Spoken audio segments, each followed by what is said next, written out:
નકલી ડોક્ટરો અને લેભાગુ તત્વો સામે રાજ્ય સરકાર લાલઘૂમ આચારસંહિતા બાદ કડક કાયદો લાવવાની આરોગ્ય મંત્રી પ્રફુલ્લ પાનસેરિયાની જાહેરાત છે। રાજ્યમાં આયુર્વેદના નામે લોકોના આરોગ્ય સાથે ચેડા કરતા અને યોગ્ય ડિગ્રી વગર તબીબી પ્રેક્ટિસ કરતા તત્વો સામે હવે રાજ્ય સરકાર કડક વલણ અપનાવવા જઈ રહી છે। સુરત ખાતે આયુર્વેદિક ડોક્ટરો દ્વારા યોગગુરુ પ્રદીપ જોટંગિયા અને અન્ય નકલી ડોક્ટરો વિરુદ્ધ કરવામાં આવેલી રજૂઆત બાદ રાજ્યના આરોગ્ય મંત્રી પ્રફુલ્લ પાનસેરિયાએ ગંભીરતા દાખવી કડક કાર્યવાહીની ખાતરી આપી છે।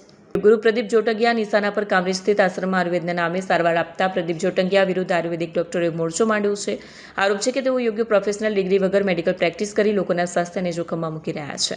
ઉલ્લેખનીય છે કે પ્રદીપ જોટંગિયા અગાઉ નકલી નોટના કેસમાં અમદાવાદ ક્રાઇમ બ્રાન્ચ દ્વારા ઝડપાયા હતા અને હાલ જ્યુડિશિયલ કસ્ટડીમાં છે। આવા કિસ્સાઓમાં દર્દીઓના મૃત્યુ થયા હોવાની પણ ઘટનાઓ નોંધાય છે। રાજ્ય સરકાર આગામી સમયમાં નકલી ડોક્ટરો સામે કડક કાયદો લાવી રહી છે। બજેટ સત્ર દરમિયાન અંગેના કાયદામાં જરૂરી સુધારા કરવામાં આવશે। હાલમાં ચૂંટણી આચારસંહિતા અમલી હોવાથી તે પૂર્ણ થતાની સાથે જ આવા તત્વો સામે તપાસ અને કડક ડ્રાઇવ શરૂ કરવામાં આવશે। મંત્રી પ્રફુલ્લ પાનસેરિયાએ લોકોને અપીલ કરી છે કે અંધશ્રદ્ધામાં ન ફસાવવું, સર્પડંખ જેવી ગંભીર સ્થિતિમાં હોસ્પિટલમાં સારવાર લેવી અને માત્ર ડિગ્રી તથા લાયકાત ધરાવતા ડોક્ટરો પાસે જ જવું।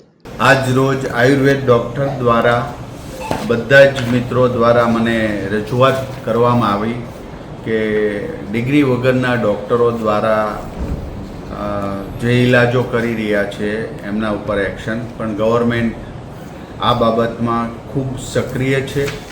એટલા જ માટે આ વિધાનસભા સત્રની અંદર રજિસ્ટ્રેશન કરાવવા માટે સમય મર્યાદા પણ લંબાવવામાં આવી છે। દરેક ડૉક્ટર પોતાનું રજિસ્ટ્રેશન કરાવી અને સંસ્થા ઉપર રજિસ્ટ્રેશન નંબર અને આ રજિસ્ટર ગવર્મેન્ટ સાથે થયેલી સંસ્થા છે એવું માનીને લોકો દર્દીઓ ત્યાં આવશે। હું વિનંતી કરું છું દરેક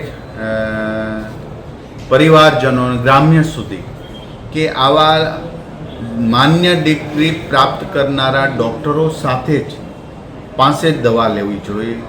કારણ કે એક ડૉક્ટર પોતાની આખી યુવાની ભણીને પછી ડૉક્ટર બનતા હોય છે તો જેની પાસે શરીર વિજ્ઞાનનું પૂર્ણ જ્ઞાન હોય છે। તો મારી દરેક લોકોને વિનંતી છે કે ડૉક્ટર પાસે જ દવા લેવા જાય અથવા ઓપરેશન કરવા જાય અથવા તો તપાસ કરવા જાય। ઘણા ગામો અંતરિયાળ વિસ્તારની અંદર સાપ વીસી કરડે છે, એમાં પણ દોરા ધાગા કરે છે, વીસી ઉતારવા જાય છે। આ લોકોને પણ વિનંતી કરું છું દવાખાને જવું જોઈએ, 108ને બોલાવો। 108ની અંદર પણ વ્યવસ્થા રાખી છે કે કોઈ સાપ કરડે, વીસી કરડે તો એને ઇમરજન્સીમાં એ ઇન્જેક્શન કે વગેરે આપી શકાય।